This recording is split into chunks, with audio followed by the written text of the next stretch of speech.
तो आइए आज की इस वीडियो में हम लोग हिंदी के कुछ महत्वपूर्ण ऑब्जेक्टिव प्रश्नों को देखेंगे। और ये सारे ऑब्जेक्टिव प्रश्न काफ़ी महत्वपूर्ण है क्योंकि ये सारे ऑब्जेक्टिव प्रश्न आपके बोर्ड एग्जाम में बार बार पूछा गया है। तो यदि आप लोग हिंदी में एक अच्छा अंक लाना चाहते हो तो इस वीडियो को पूरा देखना होगा। और इस वीडियो के अंदर जो भी ऑब्जेक्टिव आपके इस वीडियो के अंदर कराया जाएगा उन सभी ऑब्जेक्टिव को आपको एक अच्छा तरीका से, एक बेहतर तरीका से याद करना होगा।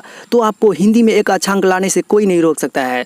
तो चलिए शुरुआत करते हैं पहले प्रश्न से। तो देखिए, बिहारी के दोहे किस काल के कवि है? ये किस काल के कवि आपके बोर्ड एग्जाम में बार बार पूछा जाता है कि फलाना कवि यानी कि जो है किस काल के कवि है। तो बिहारी के दोहे जो है रीति काल के कवि है। और आपको पूछ देगा कि कबीर किस काल के कवि है, तो कबीर जो है भक्ति काल के कवि है। और पूछ देगा कि दीनबंधु निराला किस काल के कवि है, पूछ देगा नहीं, पूछा गया है आपके बोर्ड एग्जाम में। तो इसलिए आप लोग इन सारे ऑब्जेक्टिव प्रश्नों को अच्छी तरह से देखते जाइए और इसको बार बार रिवाइज कीजिएगा। एग्जाम में जाने से पहले आप लोग इन सारे ऑब्जेक्टिव प्रश्नों को अच्छी तरीक़ा से, एक बेहतर तरीक़ा से याद कर लीजिएगा। तब आपको जो भी ऑब्जेक्टिव प्रश्न आपके हिंदी से संबंधित पूछा जाएगा आपको एक अच्छा तरीक़ा से बन जाएगा। तो यहाँ पर देखिए, बिहारी के दोहे किस काल के कवि है? तो रीति काल के कवि है। तो इसका ऑप्शन नंबर हो गया बी नंबर ऑप्शन सही। आइए दूसरे प्रश्न की ओर चलते हैं। हुंडरू की जलप्रपात की ऊंचाई कितनी है? तो हुंडरू की जलप्रपात की ऊंचाई है कितना हो? 243 फीट ऊंचा है। तो इसका ऑप्शन नंबर हो गया ए नंबर ऑप्शन सही। आइए अगले प्रश्न की ओर चलते हैं। निम्न में किसे स्वर्ग का टुकड़ा कहा जाता है? तो स्वर्ग का टुकड़ा कहा जाता है छोटा नागपुर को। ये हुंडरू के जलप्रपात से संबंधित क्वेश्चन है, उसी के पाठ से लिया गया है। तो स्वर्ग का टुकड़ा कौन है? तो छोटा नागपुर। तो इसका ऑप्शन नंबर हो गया बी नंबर ऑप्शन सही। आइए अगले प्रश्न की ओर चलते हैं। मेला में सम्मी ने क्या खरीदा? तो मेला में सम्मी ने खरीदा था खंजरी। समझ गए? तो इसका ऑप्शन नंबर क्या हो जाएगा? ए नंबर ऑप्शन सही। ये ईदगाह चैप्टर से लिया गया है क्वेश्चन।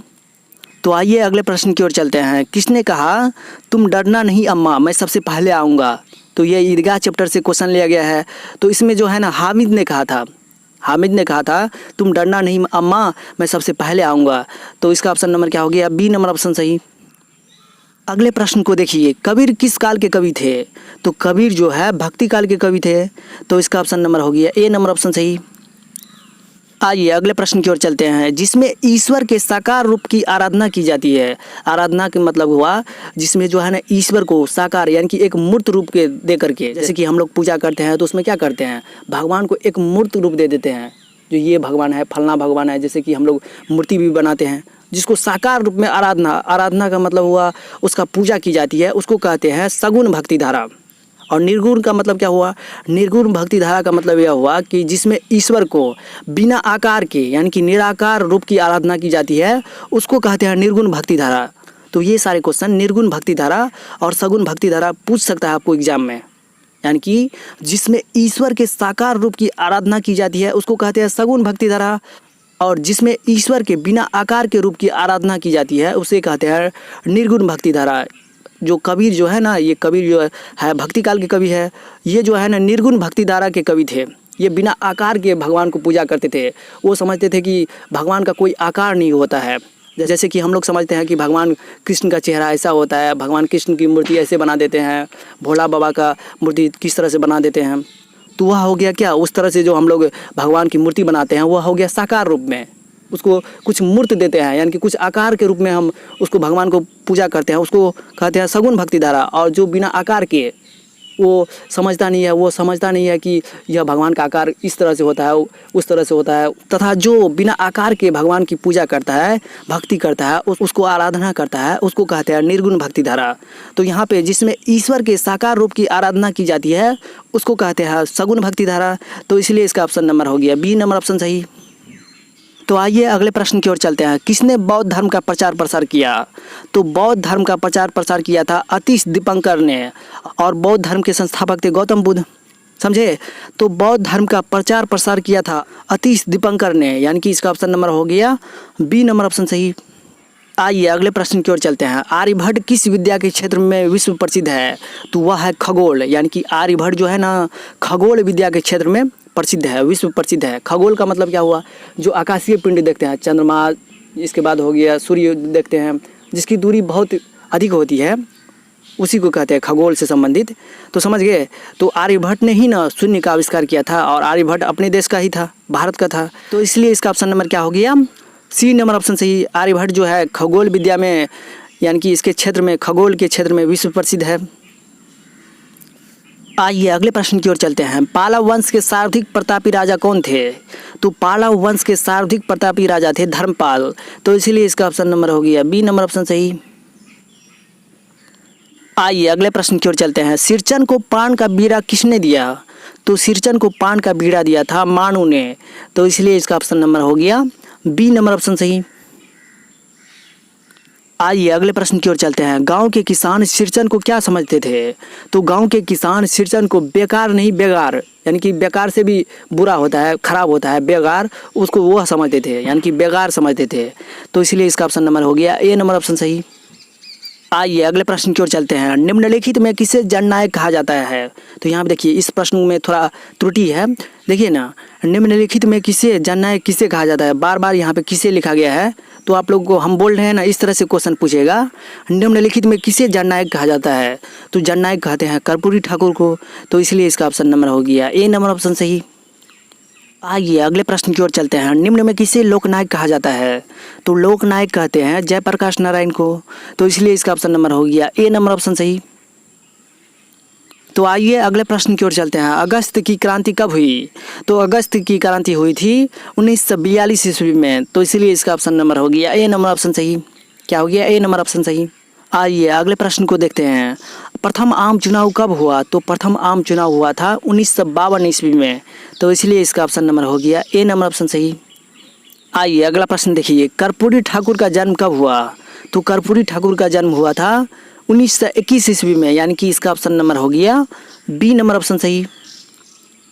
तो आपको जितना भी ऑब्जेक्टिव हम आपको बार बार कह रहे हैं, यदि आप लोग इस वीडियो के अंदर जो भी ऑब्जेक्टिव कराया जा रहा है, अगर आप लोग उतना को अच्छी तरीके से याद कर लेते हो ना, तो आपको हिंदी में एक अच्छा अंक लाने से कोई नहीं रोक सकता है। हम कह रहे हैं ना, लेकिन आपको अभी जो जितना ऑब्जेक्टिव प्रश्न कराया जा रहा है आपको याद करना होगा, तो आपको हिंदी में बहुत ही अच्छा अंक आएगा। बार बार बोल रहे हैं हम, तो ध्यान दीजिएगा। आइए चलते हैं अगले प्रश्न की ओर। कर्पूरी ठाकुर का जन्म किस गांव में हुआ? तो कर्पूरी ठाकुर का जन्म हुआ था पितौझिया गांव में। तो इसलिए इसका ऑप्शन नंबर हो गया बी नंबर ऑप्शन सही। आइए जानते हैं अगले प्रश्न को। कर्पूरी ठाकुर के माता का क्या नाम था? तो कर्पूरी ठाकुर के माता का नाम था राम दुलारी देवी और कर्पूरी ठाकुर के पत्नी का नाम था फुलेश्वरी देवी। आप लोग इस ऑब्जेक्टिव प्रश्न को भी याद कर लीजिएगा। तो यहाँ पे कर्पूरी ठाकुर के माता का नाम हो गया राम दुलारी देवी। तो इसलिए इसका ऑप्शन नंबर हो गया सी नंबर ऑप्शन सही। आइए जानते हैं अगले प्रश्न को। कर्पूरी ठाकुर के पिता का क्या नाम था? तो कर्पूरी ठाकुर के पिता का नाम था गोकुल ठाकुर। तो इसलिए इसका ऑप्शन नंबर हो गया ए नंबर ऑप्शन सही। आइए जानते हैं अगले प्रश्न को। कौन सी कविता वंचित लोगों के समुदाय के समृद्ध अवदान की संवेदनशीलता को रेखांकित करती है? तो ये जो है कौन कविता है? तो खुशबू रचते हैं हाथ। ये जो कविता है खुशबू रचते हैं हाथ, ये जो है ना समृद्ध अवदान की संवेदनशीलता को रेखांकित करती है। आप लोग इस ऑब्जेक्टिव को याद कर लीजिएगा। ये ऑब्जेक्टिव बहुत ही महत्वपूर्ण है, VVI है। तो इसका ऑप्शन नंबर हो गया सी नंबर ऑप्शन सही। तो आइए अगले प्रश्न की ओर चलते हैं। निम्न में किसे शांति भद्र कहा जाता है? तो शांति भद्र कहते हैं हरिभद्र को, यानी कि हरिभद्र को शांति भद्र भी कहा जाता है। तो इसलिए इसका ऑप्शन नंबर हो गया बी नंबर ऑप्शन सही। आइए अगले प्रश्न की ओर चलते हैं। विक्रमशिला के विध्वंस का जीवंत वर्णन है? तो विक्रमशिला के विध्वंस का जीवंत वर्णन है तबाकत ए नासरी में, यानी कि इसका ऑप्शन नंबर हो गया सी नंबर ऑप्शन सही। और ये सारे ऑब्जेक्टिव प्रश्न इतना महत्वपूर्ण है ना, हम बता नहीं सकते हैं। आप एग्जाम में बैठिए ना, तब आपको पता चल जाएगा ना ये सारे ऑब्जेक्टिव कितना महत्वपूर्ण है। अगले प्रश्न की ओर चलते हैं। यहाँ 50 फीट ऊंची एवं 73 फीट चौड़ी इमारत के रूप में प्रधान चैत्य प्राप्त हुई है, यह पंक्ति है, यानी कि यह पंक्ति जो है लिया गया है कहाँ से, किस चैप्टर से? तो यह लिया गया है विक्रमशिला चैप्टर से, यानी कि इसका ऑप्शन नंबर क्या हो गया ए नंबर ऑप्शन सही। आइए अगले प्रश्न की ओर चलते हैं। किसने विक्रमशिला के पतन का वर्णन किया है? यानी कि विक्रमशिला के पतन के बारे में किसने वर्णन किया है? तो वह वर्णन किया है तिब्बती लामा ने। तो इसलिए इसका ऑप्शन नंबर हो गया ए नंबर ऑप्शन सही। आइए अगले प्रश्न की ओर चलते हैं। किसने कहा तुम्हारी निंदा वही करेगा जिसकी तुमने अधिक भलाई की है? यानी कि जिसकी भलाई आप लोग करते हो ना, वही व्यक्ति जो है ना आपकी निंदा भी करता है। तो यह बात कहा था ईश्वर चंद्र विद्यासागर ने। तो इसलिए इसका ऑप्शन नंबर क्या हो गया? बी नंबर ऑप्शन सही। आइए जानते हैं अगले प्रश्न को, ईर्ष्या से बचने का उपाय क्या है? तो ईर्ष्या से बचने का उपाय है मानसिक अनुशासन। मानसिक अनुशासन की सहायता से, यानी कि जब हम लोग मानसिक अनुशासन को पालन करेंगे तो हम लोग ईर्ष्या से बच जाएंगे। अनुशासन का मतलब क्या हुआ? अनुशासन का मतलब यह हुआ कि संतुलित जीवन जीना। इसी के बारे में ना ज़्यादा सोचेंगे ना बुरा सोचेंगे, अपना एक अच्छा ज़िंदगी जिएंगे। यहाँ पर देखिए, तो इसीलिए इसका ऑप्शन नंबर हो गया बी नंबर ऑप्शन सही। इसीलिए ना सारे शिक्षक सब कहते रहता है कि आप लोग अनुशासन का पालन कीजिए। अनुशासन के पालन करने से ही देश महान बनता है और आप लोग भी महान बनिएगा। देखिए, जिस वाक्य में एक क्रिया एवं एक कर्ता होता है उसे क्या कहते हैं? तो जिस वाक्य में एक क्रिया एवं एक कर्ता होता है उसको कहते हैं सरल वाक्य या साधारण वाक्य। तो यहाँ पे सरल वाक्य है, तो इसलिए इसका ऑप्शन नंबर हो गया ए नंबर ऑप्शन सही। आइए अगले प्रश्न की ओर चलते हैं। दो वर्णों के मेल से होने वाले परिवर्तन को क्या कहते हैं? तो दो वर्णों के मेल से होने वाले परिवर्तन को कहते हैं संधि। तो इसलिए इसका ऑप्शन नंबर हो गया सी नंबर ऑप्शन सही। आइए अगले प्रश्न की ओर चलते हैं। सत्य के प्रयोग की पुस्तक की रचयिता कौन है? यानी कि सत्य के प्रयोग की पुस्तक किसने लिखा है? तो यह लिखा था महात्मा गांधी ने। समझे, माई एक्सपेरिमेंट विथ ट्रुथ को लिखा है, इसको कहते हैं सत्य प्रयोग के पुस्तक को इंग्लिश में बोलते हैं माई एक्सपेरिमेंट विथ ट्रुथ। तो इसको लिखा था महात्मा गांधी ने। आइए जानते हैं अगले प्रश्न को। संजू को डायरी लिखने की प्रेरणा किससे मिली? तो संजू को डायरी लिखने की प्रेरणा मिली थी उसकी दीदी से।